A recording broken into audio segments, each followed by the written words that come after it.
अच्छा देखिए हमारे पास जो अगले क्वेश्चंस हैं 6.3 का क्वेश्चन नंबर 3 है। वो कह रहा है कि ए और बी हमारे पास है, हमने ये फाइंड आउट करना है, ये साबित करना है। तो इसके लिए सबसे पहले हम लोग लेफ्ट हैंड साइड लेते हैं और लेफ्ट हैंड साइड लेके हम सॉल्व करते हैं। वो है 4a माइनस 3a, ये आ गया। तो सबसे पहले 4a का मतलब क्या है, 4a माइनस 3a लिख लेते हैं। तो 4 लिख लिया, a की वैल्यू हमारे पास है 2 1 3 5 और माइनस 3 ए की वैल्यू है 2 3 1 5। अमूमन ये शॉर्ट क्वेश्चन में सवाल आएगा। अब इसको आगे करते हैं। तो आगे ये हमारे पास आता है 4 को 2 से मल्टीप्लाई करेंगे 8 आ जाएगा, 4 को 1 से करेंगे 4 आ जाएगा, 4 को 3 से करेंगे 12 और 4 को 5 से करेंगे 20 आ गया। इसको मज़ीद करते हैं तो 3 को 2 से करेंगे 6, 3 1 दा 3, 3 3 दा 9 और 3 5 दा 15 आ जाएगा। ये बात क्लियर है, इसमें कोई इशू तो नहीं है। अब जब हम इसको माइनस का साइन है तो माइनस करते हैं तो पहला एलिमेंट पहले में से माइनस होगा, दूसरा एलिमेंट दूसरे में से माइनस होगा, तीसरा तीसरे में से माइनस होगा और चौथा एलिमेंट चौथे में से माइनस होगा। इसको जब हमने सॉल्व किया तो ये आ गया 2 और यहाँ पे आ गया 3 और ये आ गया 1 और ये आ गया 5। तो ये बेटा जी हमारे पास दोबारा मैट्रिक्स ए ही आ गया है, तो इसको ए के इक्वल है जो कि राइट हैंड साइड है, तो इसको equal to right hand side लिखिए। यहाँ पे देखिए जो नेक्स्ट हमारे पास ये वाला क्वेश्चन है, इसमें आपको दोनों साइड्स आपको अलग अलग सॉल्व करनी पड़ेंगी। इस क्वेश्चन के अंदर क्या चीज़ आपके पास है, इस सवाल में हमारे पास है जी हमें 3b माइनस 4a 3a करना है। तो लेफ्ट हैंड साइड लेते हैं। सबसे पहले हमारे पास 3 और b की वैल्यू हमारे पास क्या है, वो है 2 इक्वल का साइन लगा लें। वो b की वैल्यू हमारे पास है 1 7 4 और 6, ये आ गई। और 3a की वैल्यू हमारे पास कितनी है 2 3 1 एंड 5। अब ये लिख लिया हम लोगों ने। इसको लिखने के बाद 3 को मल्टीप्लाई करते हैं, 3 1 दा 3 3 4 दा 12 21 और 18 और यहाँ पे बेटे करते हैं तो ये 6 आ जाएगा, 3 आ जाएगा, 9 आ जाएगा और 15 आ जाएगा। कोई प्रॉब्लम तो नहीं है यहाँ तक। इससे आगे चलते हैं हम लोग। तो इससे आगे जब हम इसको सॉल्व करेंगे तो ये आ जाएगा, पहले एलिमेंट में से पहले निकलेगा 3 माइनस 6 21 माइनस 9 12 माइनस 3 और 18 माइनस 15। तो हमारे पास ये कितना आ जाएगा, इसको तो थोड़ा सा इस तरह कर लेते हैं। ये हमारे पास आ जाएगा जी 3 और 12 में से 3 निकालोगे 9 और ये आ जाएगा, 9 निकालोगे 12 आ जाएगा और ये आ जाएगा 3।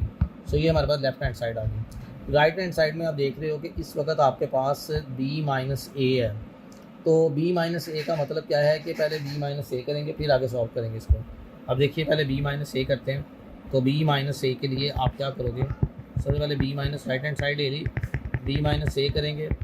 तो पहले b की वैल्यू लिखी, माइनस का सिंबल लगाएगा, फिर a की वैल्यू लिखेंगे।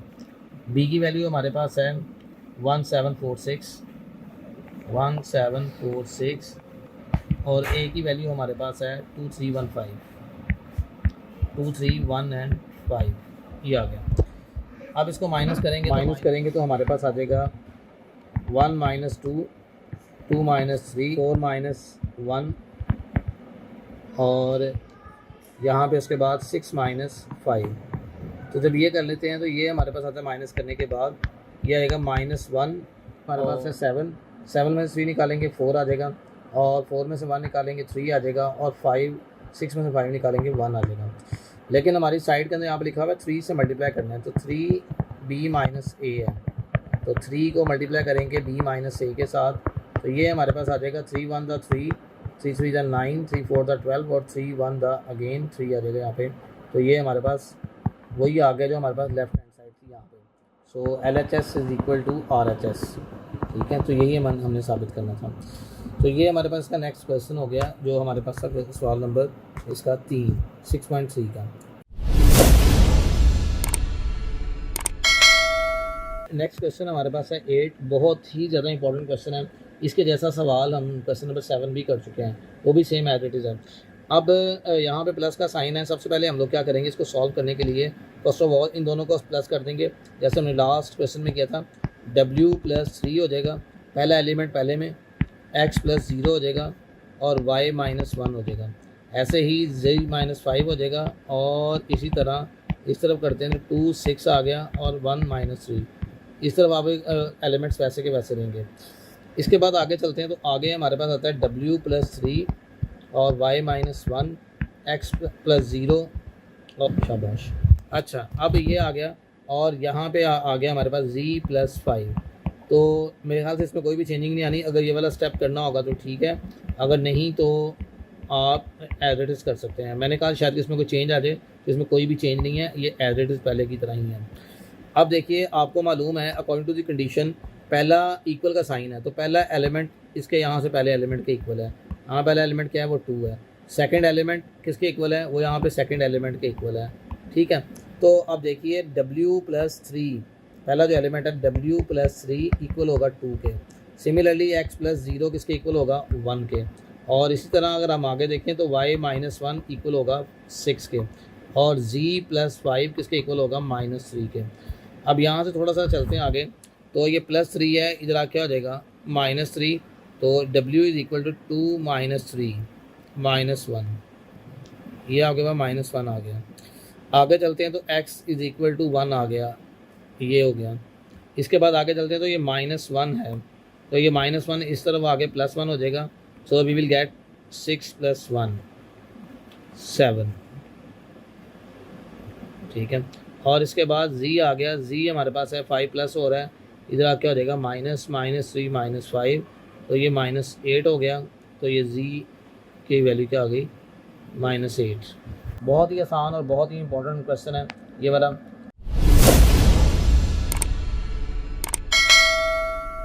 कहता है जी क्वेश्चन नंबर 9 में कि इसका जमी माकूस निकालें, एडिटिव इन्वर्स। जमी माकूस क्या होता है, एडिटिव इन्वर्स हमने पीछे भी किया, दूसरा सवाल यही था, एडिटिव इन्वर्स। एडिटिव इन्वर्स मैंने कहा था आपने लास्ट टाइम लिखना है ए, ये लिख लिया, इधर माइनस का सिंबल लगा लें, और ये ABCD।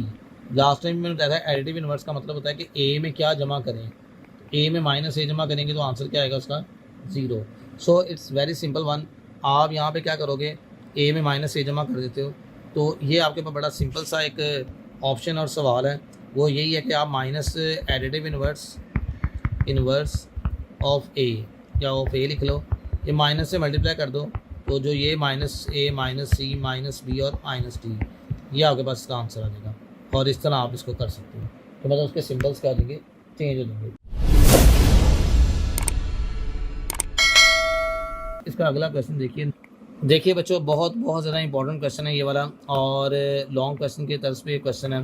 कहता है आपके पास ये है, अब यहाँ पे बात याद रखिएगा कि आपने ये साबित करना है कि अगर आप ये कर लेते हो तो आपके पास अगर आंसर = 0 आता है तो आप बिल्कुल ठीक कर रहे हो, और अगर ये नहीं आता तो आपका आंसर गलत भी हो सकता है।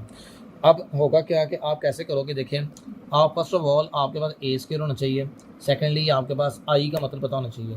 I क्या है, I 1.1 एक्सरसाइज में हम कर चुके हैं, आइडेंटिटी मैट्रिक्स वादानी कालब, वो क्या होता है 1 0 0 1। हम बेटा हर एक की अलग-अलग वैल्यूज निकालेंगे और फिर इसमें पुट कर देंगे। सबसे पहले हमें क्या चाहिए, हमें सबसे पहले a का स्क्वायर चाहिए। सो a का स्क्वायर हम कैसे गेट कर सकते हैं, a का स्क्वायर बराबर होता है a.a के, मतलब a को 2 दफ़ा मल्टीप्लाई करते हैं, 1 2 -1 एंड 3, और इसी तरह a को दोबारा लिख लिया 1 -1 2 एंड 3, ये आ गया। यहाँ पे इसको सॉल्व करते हैं, आपको पता है फर्स्ट रो फर्स्ट कॉलम और फिर फर्स्ट रो सेकंड कॉलम से मल्टीप्लाई होता है, तो इसकी मल्टीप्लिकेशन करते हैं। यहाँ पे देखिए 1 × 1 प्लस -1 × 2, फिर 1 × -1 प्लस -1 × 3, इस तरह 2 × 1 और 3 × 2, इसी तरह 2 × -1 और 3 × 3। ये आपने पहला कॉलम और पहली रो दूसरी रो दोनों को मल्टीप्लाई कर दिया, ठीक है, जैसे हमने पीछे किया हुआ है। अब यहाँ पे देखिए ये आपके पास क्या आता है, ये आपके पास आएगा जी a² का आंसर क्या आता है 1 - 2 2 + 6 और -1 प्लस -3 और -2 और +9, ये आपके पास आ गया। यहाँ से मज़ीद आप आगे करते हैं तो ये आ गया -1 8 और ये आ गया -4 और ये आ गया 7। आपने कोशिश ये करनी है कि ज़्यादा से ज़्यादा जितनी मतलब कि कैलकुलेटर पे सॉल्व कर लें, ताकि आपको जो इशू है ना किसी भी प्रॉब्लम का, वो आपको इशू ना आए कि यार ये इसमें कहाँ पे हमने प्लस करना है, कहाँ पे माइनस करेंगे और किस तरह ये प्लस या किस तरह माइनस होगा। अब इसके बाद आगे चलते हैं, आगे हमारे पास अगला टास्क हमारे पास है 4a को फाइंड आउट करना, कि 4a फाइंड आउट करना। 4a फाइंड आउट करने के लिए मैं इधर ही सॉल्व कर लेता हूँ, थोड़ा मुझे क्लियर हो जाएगा। आपने पेज के नीचे सॉल्व करना है, 4 को a से मल्टीप्लाई करते हैं, सो 4 आ गया, और a मैट्रिक्स हमारे पास था 1 2 -1 3, ये हमारे पास गिवन था, पहले से मौजूद था। तो मल्टीप्लाई करेंगे 4 1 द 4 4 2 द 8 और -4 और ये 12 आ गया, ये 4a आ गया। और लास्ट हमारे पास था आइडेंटिटी मैट्रिक्स को किससे मल्टीप्लाई करना है, 5i से। सो 5i की वैल्यू भी निकालें, 5 आ गया, i आ गया, 5 आ गया। यहाँ पे i की वैल्यू क्या होती है, 1001। तो जब आप इससे मल्टीप्लाई कर लोगे तो क्या आएगा, 5005, ये आ गया आपके पास। यहाँ तक कोई प्रॉब्लम तो नहीं है जी। ये तमाम वैल्यूज़ निकालनी है। अब आप लेफ्ट हैंड साइड लें अपनी। लेफ्ट हैंड साइड हमारे पास क्या थी, लेफ्ट हैंड साइड थी a का स्क्वेयर और उसके बाद +4a -4a सॉरी -4a और +5i, ये हमारे पास लेफ्ट हैंड साइड है। So we can just substitute the values. We have the values. a square की वैल्यू क्या है, -1 -4 8 एंड 7, और उसके बाद 4a की वैल्यू क्या है, माइनस, और 4a की वैल्यू है 4 8 -4 12, and what is the value of 5i, this is the value of 5005। Is it clear. इसका इक्वल का साइन डाल लें। अब आप देखें, आपने थ्राइस को प्लस कर लें या मल्टीप्लाई कर लें, जिस प्लस कर लें या माइनस कर लें, -1 -4 और लास्ट वैल्यू है 5। दूसरा कॉलम को लेते हैं, इसको लेंगे, फिर इसको लेंगे, फिर इसको लेंगे, -4, फिर दरमियान में माइनस और फिर +0। लास्ट वाले ऑप्शन को लेते हैं, 8 -8 और इधर से 0 आ जाएगा, 7 -12 और +5 आ जाएगा। इसको हमने कर लिया। अब ये क्या हमारे पास बनेगा, ये 5 + 5 ये क्या बन गया हमारे पास, 0। ठीक है, 8 और 8 करके ये भी क्या आ गया, 0, और इधर भी +4 -4 ये भी क्या बन गया, 0, और ये जमा 12 -12 ये भी क्या बन गया, 0। सो 0 मीन 0 है या नल मैट्रिक्स है, नल मैट्रिक्स भी कहते हैं। ठीक है, सिफरी कालब उर्दू में। सिफरी कालब क्या होता है, ऐसा कालब जिसमें तमाम अरकान सिफर के बराबर होते हैं, सिफरी कालब कहते हैं। क्लियर होगी बात जी।